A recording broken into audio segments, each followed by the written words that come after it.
Good morning and a very warm welcome to all the dignitaries, professors and participants from all over India. I'm very delighted to be here today for the opening of this Young Scholar Conference that has been organized for the 12th Central West Asian Studies. Let me take the opportunity to welcome all the participants to Jawaharlal Nehru University. This conference provides a very unique opportunity for all of us because of its scope and it has attracted participants from various parts of India. It is a further pleasure to thank all of you who have come to this conference, particularly who have prepared papers that is engaged. On this occasion, we are honored to have our Honorable Dean, School of International Studies, Professor Amitabh Mattu. Sir, I extend a very warm welcome to you on behalf of the Center for Education Studies and all of us present here today. May I request my fellow associate member, Arvind Kumar, to felicitate our team.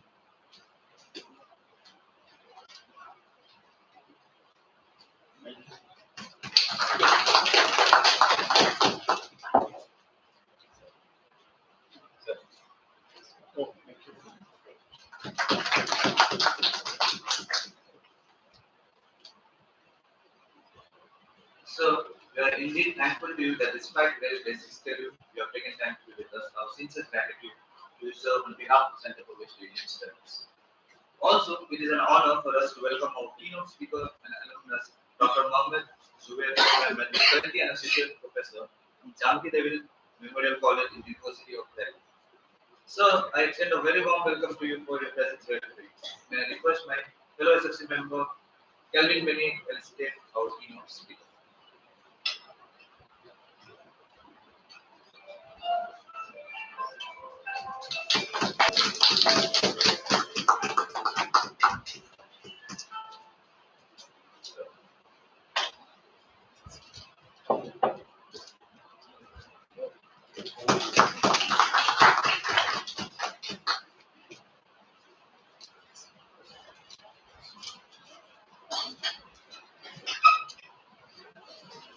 Thank you, sir, for your presence.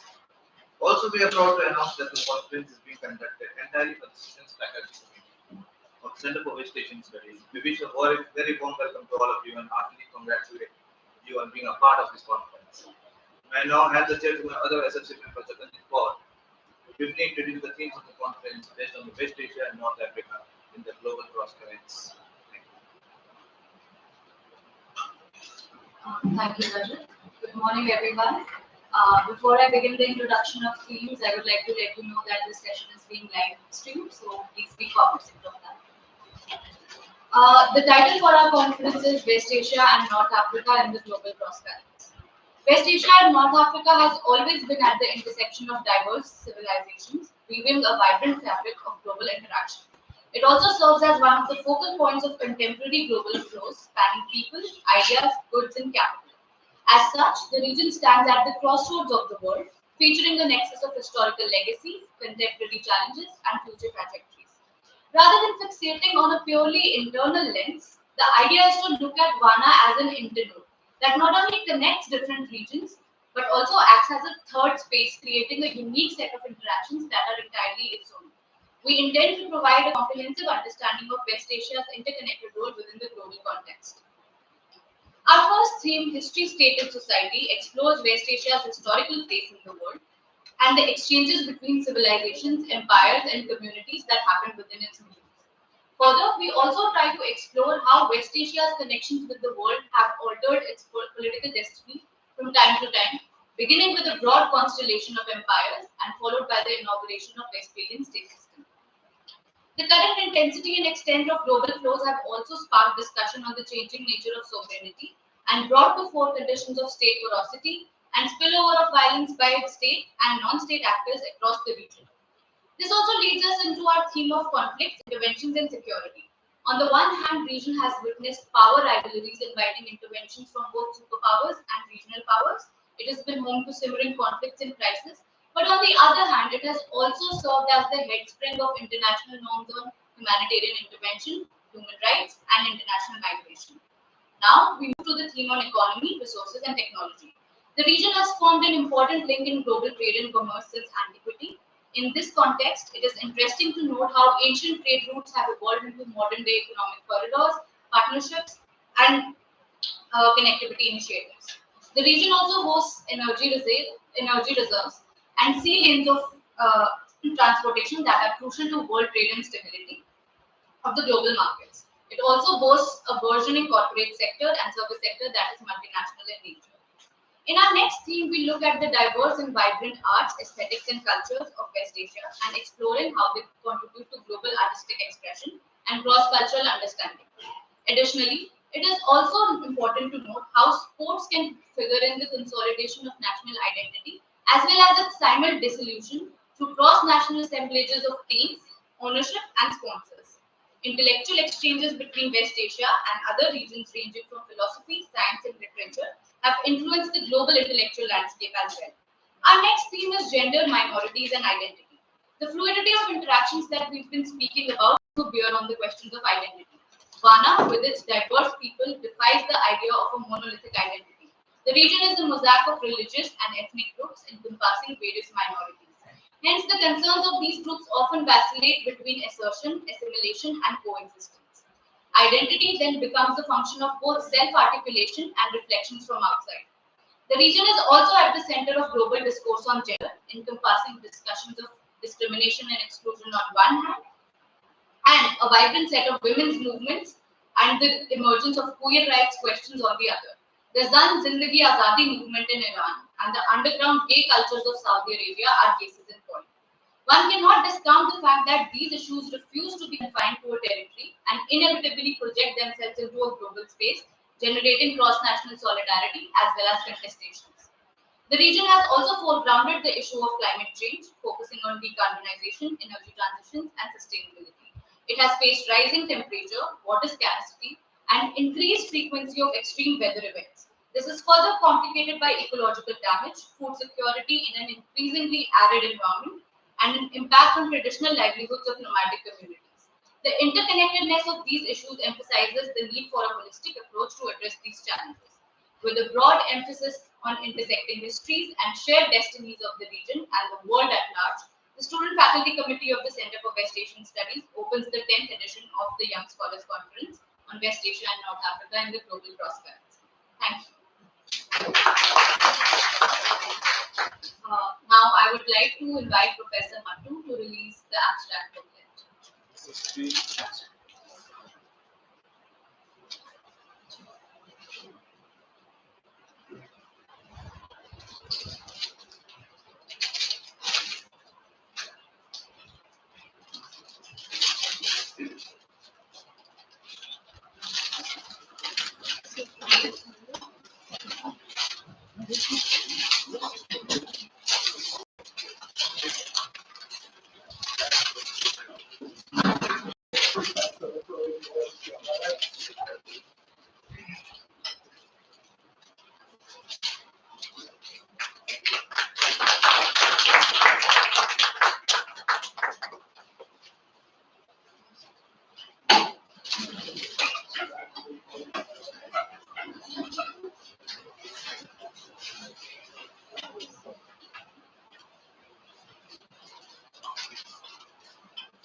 Without further ado, I would request Professor Mattu to share his valuable thoughts with us. Thank you very much, Japandeep. And can you all hear me? And Rajat as well, both SFC members. I think you've given outstanding introductions. And Japandeep, I must compliment you in the manner in which you give us a feel for the whole conference. Excellent work. And let me also thank Professor Zubair Ahmed for agreeing to deliver the keynote address here. I'm delighted as the Dean of the School of International Studies to address this really fantastic conference of young scholars. I was speaking and others earlier in the morning, and they said that papers, about 10 to 15 from JNU scholars and from the rest of the country, and all funded by students and faculty and volunteers. That's outstanding work, because I always believe that if there's a good idea, normally you normally always find the resources to back that idea. I'm sure that in the future you will find supporters, especially at a time when the West Asia and North Africa loom so large on a global consciousness, and some of the issues that you highlighted, Javandeep, are really ones which will, in many ways, determine the future of our international politics and international system in the years to come.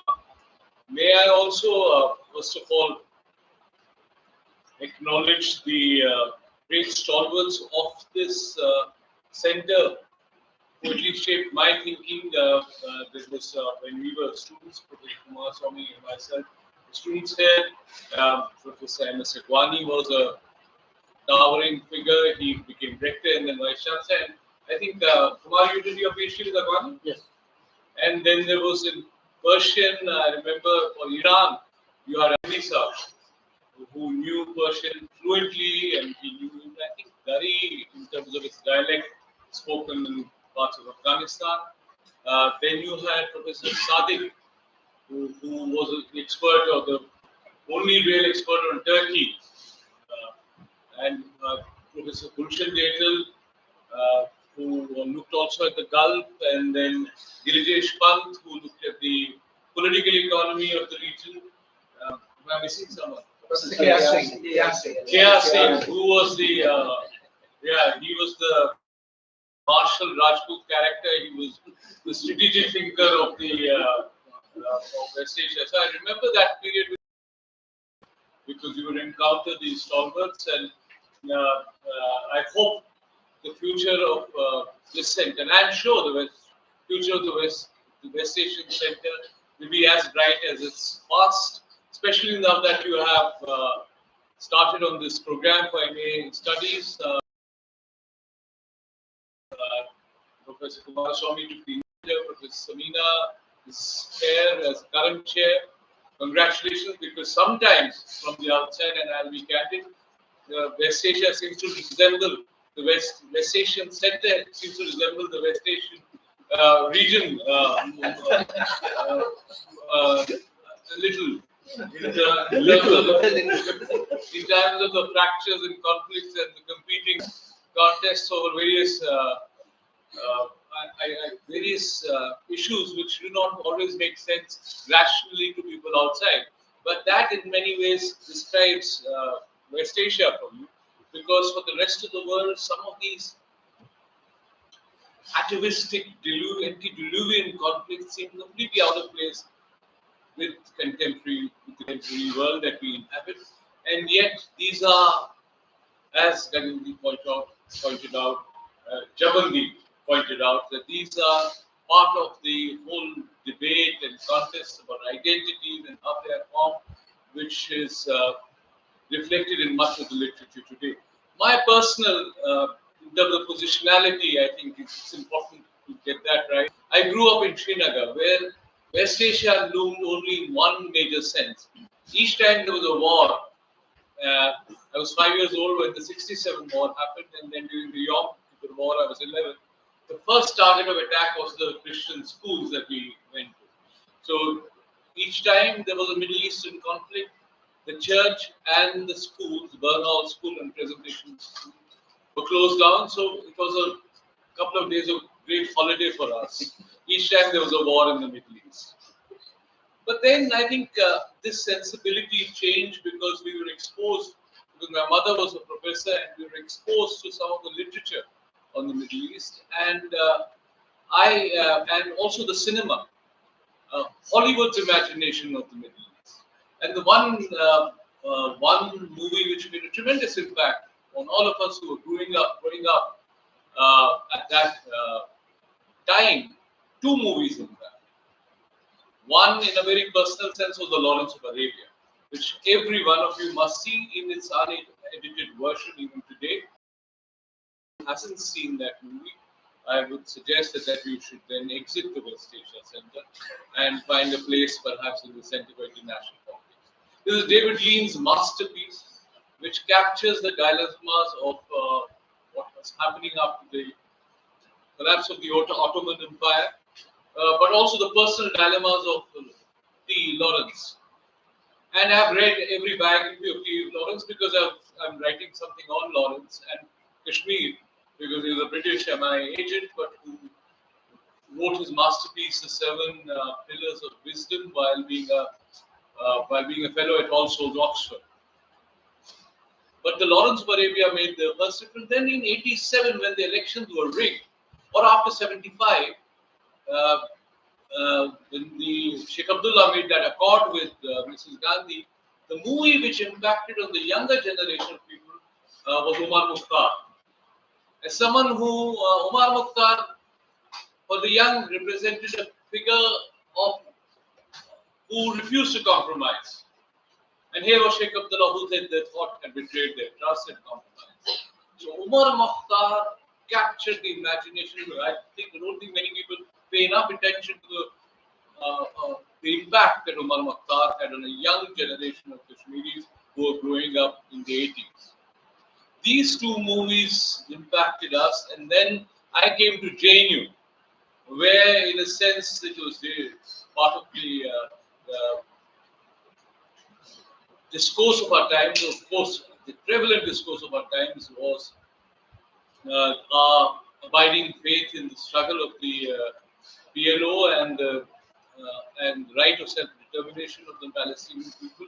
In Kashmir also, there are a large number of Palestinian students who were in engineering, medical and other colleges. You don't see them here anymore. I don't know how many there are now. And in JNU, that was the dominant discourse. And this was, of course, the two books which influenced me were in some ways contradictory in nature. One who became empathetic about what happened to the Jews. There was a popular novel which was also written around that time by Leon Uris called The Exodus, which is again a novel that you should all read because it just makes you deeply empathetic about the plight of the Jews, and you can understand anti-Semitism much more sensitively than is often the case when you look at the world in rather binary ways.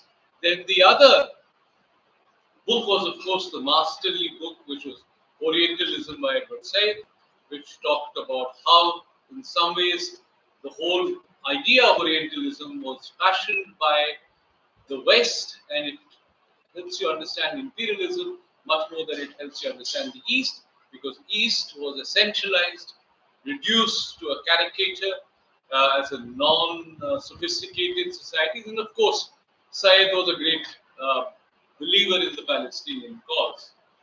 I have gradually, and also through my great exchanges with Professor Kumaraswamy, who first guided me when we were both hostelers in Purvanchal Hostel, and Ramakrishna was also there, the hostel, but I was taking the civil service exam, which I passed, and Professor Kumar, preparing for the interview, I remember taking long walks from Brahmaputra Hostel to what used to be Mahanadi Marriage Hostel with Professor Kumaraswamy, and he used to explain to me after dinner the ABC of the Palestinian or the Middle Eastern and the various questions that were impacting on the Middle East at that time. But I'm glad, Japandeep, that you have not just fashioned your conference along the lines of the stereotypes that we often imagine the Middle East to be, but look at various issues, gender,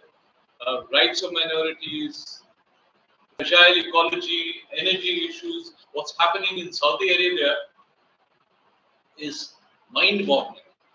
It's mind-boggling the number of movies that you see coming out of. I saw a movie in Melbourne called Getting Married in Jeddah or something. It's again another movie on Netflix. So it's that here you have someone, MBS, who's supposed to have performed the most kind of outrageous act of killing a Washington Post freelancer, Khashoggi, in the most inhumane ways, and yet opens up Saudi in a manner no one could have ever imagined. where you have the Minister for Women and Child Empowerment, Smriti Irani, walked through the streets of uh, Jeddah, Medina. I mean, I can even visualize a day that you may have non-Muslims be able to enter Mecca. That is the possibility of what as transformative impulses are happening in Saudi Arabia. Of course, as I said, what's happening within Gaza, the huge humanitarian tragedy brought about by the terrible terrorist attack of Hamas, the recent um, escalation of the Israeli-Iranian conflict suggests that the Middle East in some ways is still going to be the centerpiece for of our intellectual and political agenda.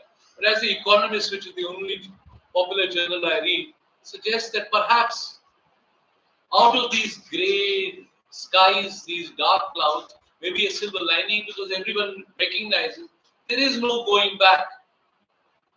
There is no going back to the Middle East as we imagined it. There is no status quo in the Middle East. And in this, I would also encourage you to read two other authors. Again, both are Jewish authors, but one is an unorthodox liberal Jew. He's a friend of mine who's written perhaps the most authoritative biography of Ben Gurion, Avi Shlaim. And then you should read a great historian, a popular historian, and his work on Jerusalem and Israel, Simon Schama. So between these two books, you will be able to capture the whole historical debates and imagination of West Asia and North Africa. Professor Kumaraswamy, if my memory serves me right, would never address this as West Asia and North Africa. He used to always call it the Middle East.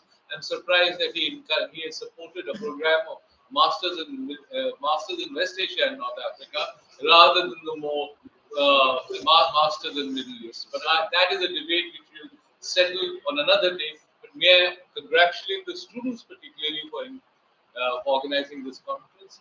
In as much as a dean can lend support, I wholeheartedly support this initiative. More power to you. And thank you also, Dr. Shakti, for live streaming this conference. I think the first time that we're live streaming a Young Scholars Conference, contrary to my belief that live streaming costs money and energy and effort, it costs all that, but Dr. Shakti has been able to provide us pro bono. Thank you so much. Thank you, all of you.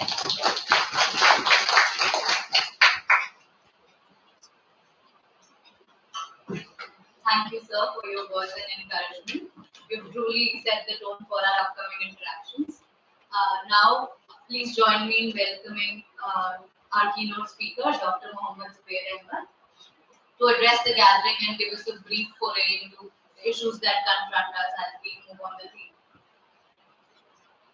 Well, thank you, Jagandeep, and thank you, sir, for such a fabulous introductory remarks. I'm a student of SIS, so I did my MA, MPhil, and PhD from here. So, sir has remembered stalwarts, and for me, the stalwarts are still sitting over here. And some of the people whom you have mentioned, they taught me also, and so it is intimidating a little to be sitting in this particular place, and as well as it is nostalgic too. Indeed, it's a much appreciated effort that was taken up in my student days when I was in MPhil student conference. So I was associated with it first 4 editions, wherein I was organizing it. I was a discussant in the seminar. I presented a paper, and then I chaired the paper. So there's an elevation to this. Now I'm delivering a keynote. Thanks a ton, and it was the vision of Professor Kumaraswamy sir when he was the chairperson for the first time. So he wanted us to do something in these lines, and we ended up having it, and now it is growing day after day, and that legacy is continued further. Thank you very much for inviting me, all the members of SFC. Well, there are so many things to talk about West Asia and North Africa. There is no dearth of topics, but what I have thought is to look at West Asia and North Africa from the point of view of the state. So I want to look at and discuss, throw some light by giving an overview of the dynamics of state in West Asia and North Africa, legacies and myths. This is how I have titled. I'm told already that I have very little time, so therefore I'll try to stick to the time and finish it as early as possible. If you look at the nature of the states of West Asia, what comes to our mind is its complex nature. You have all kinds of conflicts you can imagine, of tribal to ethnic to sectarian to religious, to interstate to regional to, and the great powers or superpowers intervening, so on and so forth. So meaning so this region is very, very complex, and a lot of conflicts are going on, wherein the state is at the fulcrum of the things. So we get a that this region is full of conflict alone, right? But that is not actually the way to look at this particular region. If you look at the historical and political legacies of this particular region, which Japandeep in her introduction, as well as Sir has also pointed about, is that this region was quite rich. It had two of the greatest civilizations, Mesopotamian and Egyptian civilization. You have writing starting from here, script. You have urban dwellings, and then art and architecture, which is indeed a splendid one even today. So the people from here have actually shown the way for the world and added to the growth and development of the world. The four global religions, if I may say so, those are Christianity, Islam, Judaism, and Zoroastrianism. They have originated in this part of the world, and more than 60% of the world's population, in one way or the other, believes in these religions. So, in other words, the moral understanding, the connection with the God, or day-to-day affairs of almost 60% of the people are influenced by these religious doctrines that have originated in this region. And even the developed communities in the world who recognize themselves as developed, are the developed countries who professes predominantly the religions. So all those countries are also following predominantly the religions that have originated from this region. Europeans have come to this region. Why? For a purpose. Because A is that this particular region was very much in their conscience forever, thanks to the cultural connections that they have. And number two is that they wanted to promote their trade, they wanted resources, and not only that, this particular region is in the intersection of other continents, other regions. So they say that the route to India or to other countries goes through the West Asia or Middle East, right? So that's also one of the things that has prompted them to come and occupy, and they have dismembered Ottoman Empire. They established their own controls, and that controls are even going on today. It is important. That is the reason why they have come, and it is important. That's why they are not leaving. They are here in this region actively involved. Uh, the Westphalian notion of state in this particular region uh, actually started with Ottoman Empire. They, through some consumer, they wanted to bring in the reforms, but they couldn't assure. So later on, when the occupation of these territories has taken place and mandate system was set in, then the Westphalian notion of modern state was set up in this part of the region.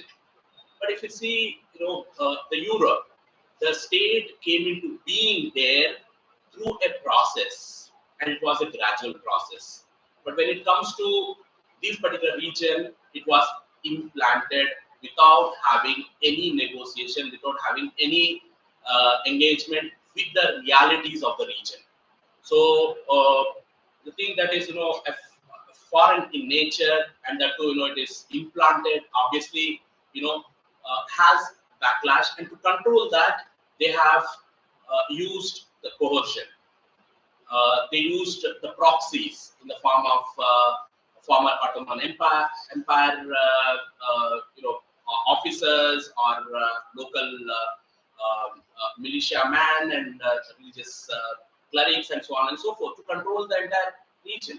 So these particular aspect has not rooted the Westphalian state. In fact, the project of Westphalian state system was implemented in a very flawed manner.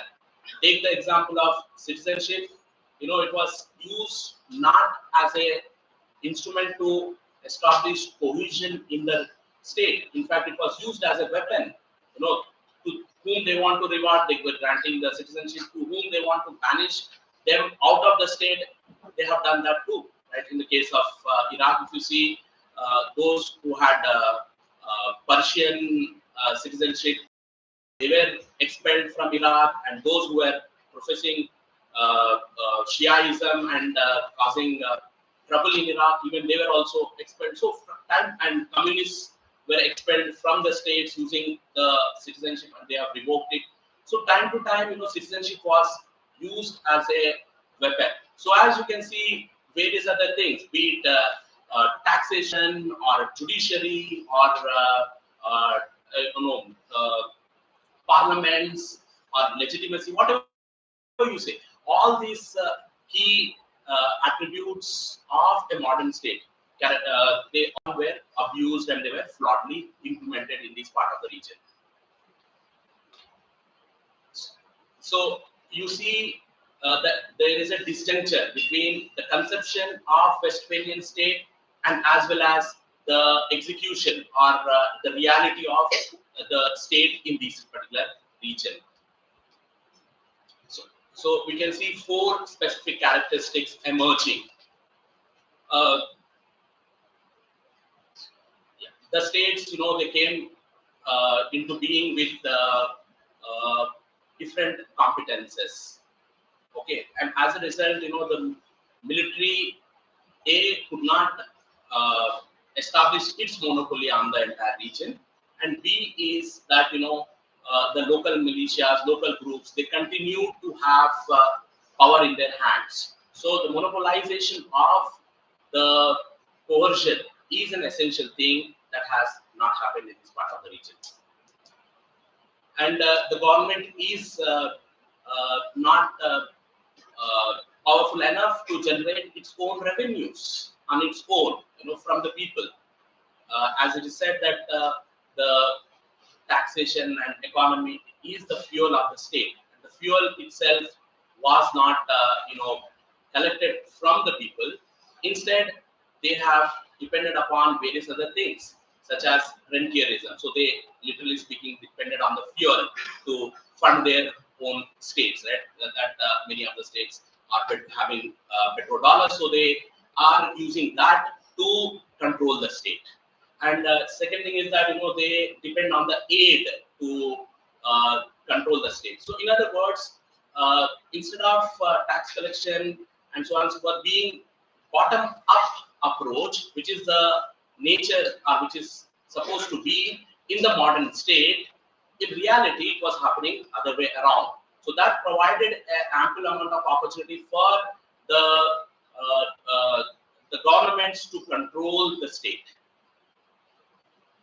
Uh, if you look at the territorial boundaries of the states, they are not compatible with the realities, age-old realities, right? As for example, if you take the mandate system, uh, France and Great Britain, they entered into Sykes-Picot Agreement, and after that, they got the mandate, and they have cut down the territories, and they have established their control. So, and that resulted in the formation of the states. So you can see across the region, uh, the local realities are not taken into consideration. We'll say earlier, people used to go for grazing, for entertainment, for socializing to other parts of the world, other parts of West Asia and North Africa freely.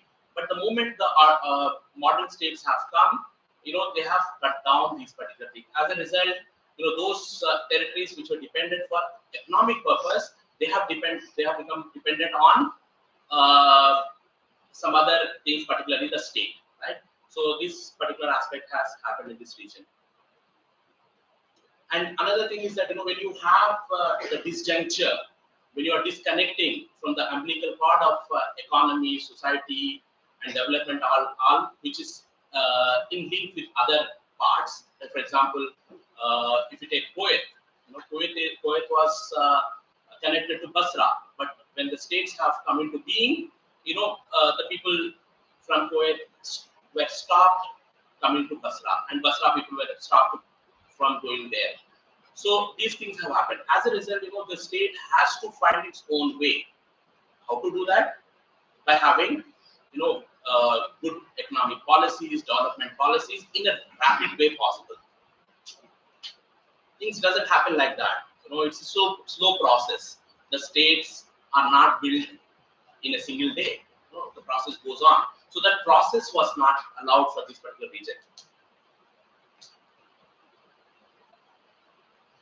And another thing is that the bureaucracy, if you look at, which is the scaffolding of the state, it did not benefit all the people equally, not damage the old systems that was existing. So again, this is a very, very important aspect, right? So when we have the bureaucratic model, irrespective of the government being in power or new government taking over, the bureaucratic system is supposed to hold on. Right? For example, we have seen in the case of USA, though Trump had his own policies, but the bureaucracy stood ground and it continued. And people say that even if Trump comes, the bureaucracy will stand. But of course, there are certain questions also on that. But largely speaking, in the modern states are those states which have a bureaucracy which runs on the rules, not on the preferences of the king or ruling elite. So there, we have a stability in place, right? So that was also denied for this region. And if you see the in Europe, for example, landed aristocracy was abolished, feudalism was abolished, and that led to the foundation of the modern state. But here in this region, the feudal, nature of this territory still persists, despite having a state for a very long time. Right? And as I've already pointed out, the state that came into being in this part of the world is not as a reaction to the demand of the people. It was implanted from outside. So Robert Young argues that the state that came into being in this part of the world is still tied to the apparent strings of the colonial power. So, in other words, the state in this region has moved from colonial to post-colonial instead of becoming independent. So I have provocatively, put certain things. So here I wanted to discuss them as well. So there are certain myths, that are propagated about this particular region. I want you people to ponder upon these things, and I'm sure this will be taken up in the. I've gone through the schedule, and some of the topics are related to these aspects as well. The first thing is that unresolved and long-standing uh, disputes that are there among the communities. Therefore, the communities were, are, and will be conflictual in nature. They keep fighting, right? That's not the reality of human being. Human being evolves. For example, if you take Europe into consideration, Europe in 20th century fought 2 wars, had more than 100 million people being killed, and had a genocide of a huge proportion, which we have never heard of. Such kind of thing has unfolded there. But look at the Europe today, and more so, though Europe has a modern state, and but democracy came into being after 1989 in entire Europe. So it has been transforming. It has transformed. It took its own time, right? So the communities are not innately, conflictual in nature. We need to have bridges, and that can happen when you have the state which is rule based, not run as personal fiefdom. Another thing that is often said about this particular region is because Islam is the dominant religion here. So they say that Islam is frozen in time. There are no new ideas. In fact, my supervisor, Professor A.K. Ramakrishnan, offers a course on intellectual traditions of these particular regions. Right? So there is thought process which is going on, and most of which Islam. Islam is not a monolithic, right? There is not. In fact, within the Islam itself, you have the communities which are at each other's throat, right? So meaning to say that we can't say that Islam is not compatible. That's not the case. Okay, Islam is diverse in nature. Intellectual traditions are there, and that those have to be molded in the form of democracy. That is much required. And it's also said that there are only two options in front of West Asian and North African people: either tyranny, which we have, or extremism. Okay, if you don't have the tyrants, then you will have extremists running the government, right? It is nothing but denying the agency of the people of West Asia and North Africa. Colonialism is long over, therefore get over with it. Don't be a crybaby, right? So that's an argument that is put forward again, time to time. But as we read and we see that the colonialists, those who were colonialists, are still engaged. In fact, the entire security apparatus of this particular region is in the hands of the former colonialists, are in the hands of the West. That clearly shows that this region is not free from the colonialism. New form, we have entered into a post-colonialism, as Young has argued. People are not ready for self-rule. Okay, so people have to be ready. They are not ready for self-rule. So when they are not ready, why to give them the rule, self-rule? They say that look, wherever there was democracy, there you had extremist governments coming into being. Right? For example, let me take the example of Egypt. When Egypt had elections post 2011, at the time, 44% of the votes were polled for Islamic parties, and 55% of the votes polled for non-Islamic parties. So, in the first past the post system, Muslim Brotherhood formed the government. And how long they were in power? Approximately 2 years. So there is a gestation period that has to be given, based on certain things we can't say. And most, like for example, we can take the example of Tunisia, right? We had Islamic government, Islamic parties coming into power, but later on non-Islamic parties also came into power. So elections, if you allow people, because it's a diverse region, and Islam is not a monolithic political entity. There are aspirations of the people. So obviously, when we give the time, it get tested. So it is again an easy way to say that the colonialists say it's white man's burden because they cannot rule. So as it is the burden of the tyrants, okay, of this region to rule over the people because they cannot think for themselves, they cannot do it, right? So again, this is a myth. And another last aspect, which the fifth myth that I want to focus upon is that strong governments are good for economy development and having productive relations with other countries. But the question comes: for whom? Development for whom? Economy for whom? Right? A select people, and more so, the strong governments. I mean, among all the regions, if you see across the world, this is the region where you had the governments running in power for 45 years, 40 years, 30 years, so on and so forth.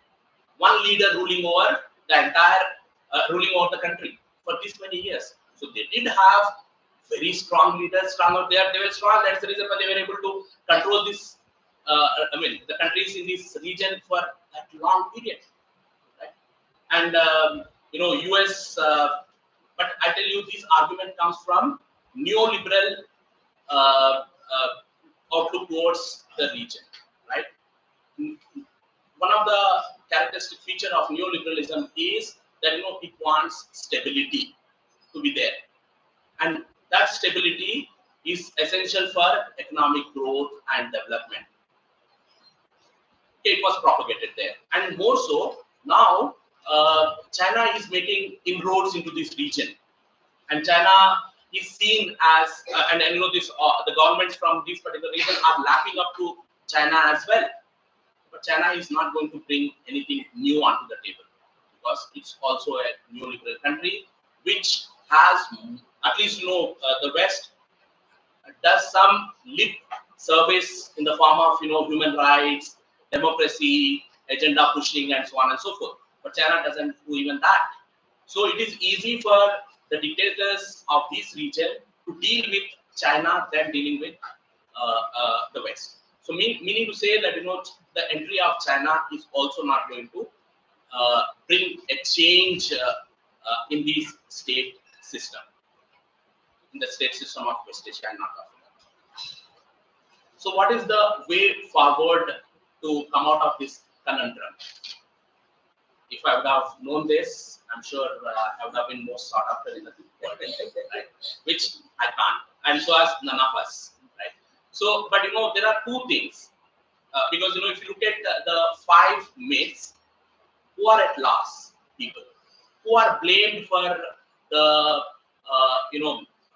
problems in West Asia. People, right? So, the state system in this particular region has to be structured in such a way where sovereignty rests with the people in real sense of the terms. Okay, so such kind of a thing is required. So respect for universal plurality within the state and as well as in the region. Within the state also there is diversity and as well as within the region. So instead of exporting the revolutions, exporting the ideologies, exporting the governments, expanding the territories, the region should get into respecting the diversity and having a system wherein universal plurality of the region is respected. So how can this be done? It can be done by having confidence building measures within the state and as well as within the region. Confidence building measures can come in when you strengthen the state, when you have rule of law in place. That is in short supply in this region. That is the reason why I see, more and more conflicts taking place, and we don't see any end in sight. Thank you very much.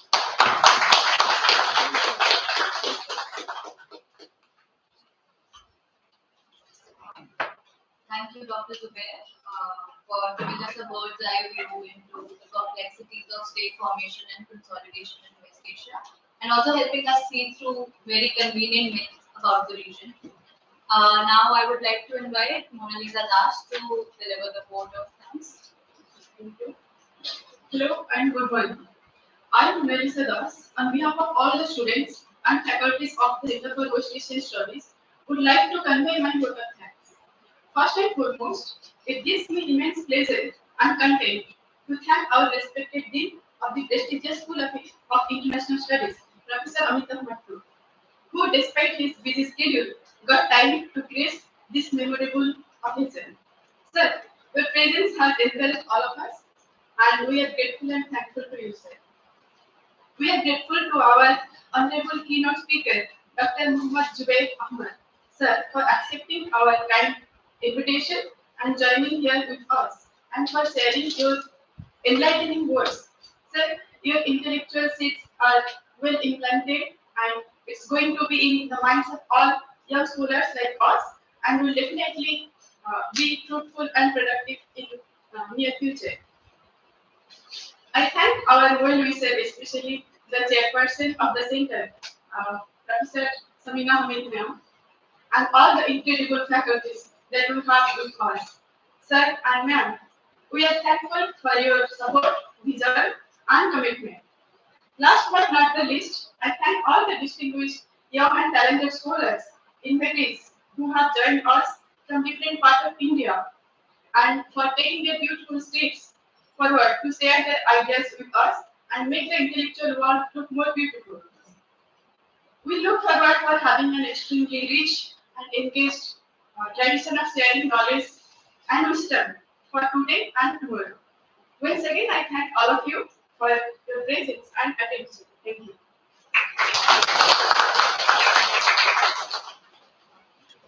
With this, we conclude our inaugural session. I would request all of you to join us for tea outside. Thank you. Give yourself clap loudly.